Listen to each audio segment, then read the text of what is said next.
Teman-teman semuanya, kita sudah sampai di video yang ketiga tentunya ya. Nah, pada video yang ketiga ini kita masih bahas tentang apa? Tentang, komponen-komponen dari bank sampah. Jadi bank sampah itu sebenarnya isinya ada apa saja sih?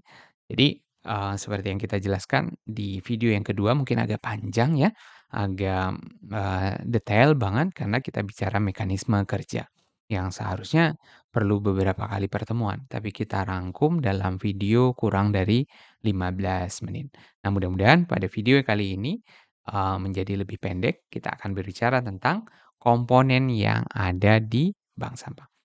Selamat mengikuti.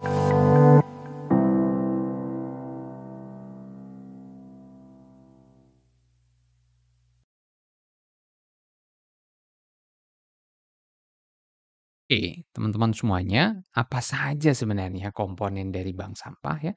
Komponen utama dari bank sampah itu banyak versi memang ya, banyak versi yang menyebutkan komponen-komponen ini. Namun pada referensi kali ini kita coba untuk menampilkan dalam bentuk yang lebih singkat. Harapannya dapat dengan mudah dipahami, dengan lebih mungkin sederhana ya. Komponen apa saja? Yang pertama seperti yang terlihat di atas ya. Komponen yang pertama adalah lokasi. Komponen ini menjadi komponen utama pastinya ya. Pasti bank sampah dalam operasionalnya harus jelas berlokasi di mana. Seperti bank konvensional kan. Oh, bank A di jalan ini, eee, nomor sekian ya. Nah, walaupun juga terdapat bank sampah yang tidak permanen. Misalnya, bank sampah operasionalnya di halaman rumah Pak Ketua RT, Ketua RW, karena hanya berlangsung sesaat dan 1 bulan hanya sekali. Beberapa lokasi bank sampah yang telah permanen memiliki bangunan yang khusus, memang difungsikan untuk operasional bank sampah.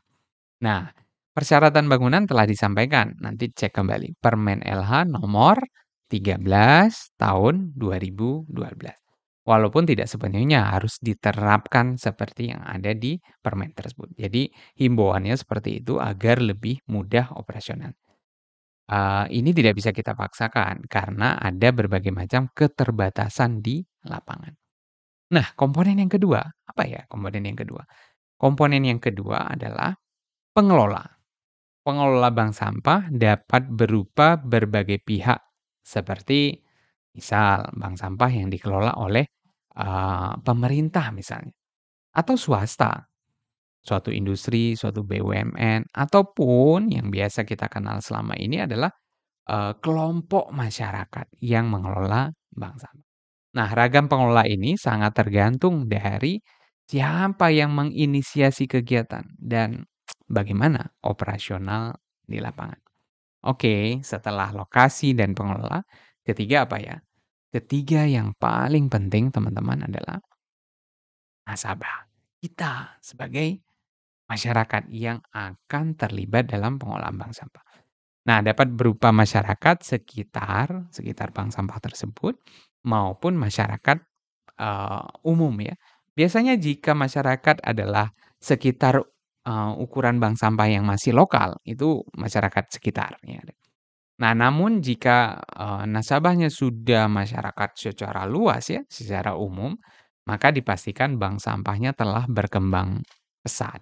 Seperti misalnya yang kita kenal istilah bank sampah induk yang dimiliki oleh, sebuah kota atau kabupaten ya.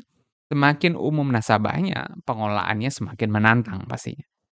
Di samping semakin banyak sampahnya, semakin beragam sampah yang dapat diterima, bonusnya pengelolaan nilai jual sampahnya juga semakin tinggi ya. Jumlah sampah yang dapat, menjadi salah satu indikator dalam kinerja bank sampah. Semakin banyak sampah yang diterima, semakin berhasil sampah yang ditunda dan berakhir di TPA. Berarti peran bank sampah ini menjadi semakin besar. Ya, itu yang ketiga. Nah, bagaimana yang keempat atau yang terakhir? Nah, setelah ada lokasi, pengelolanya, kemudian muncul nasabah, ada sampah. Sampah sudah terkumpul kemudian dibawa ke mana? Ya, betul. Yang keempat adalah wah, nggak kelihatan ya. Yang keempat adalah pengepul. ya, pengepul. Nah, ini bagian akhir tentunya, bagian akhir dari komponen utama dari bank sampah.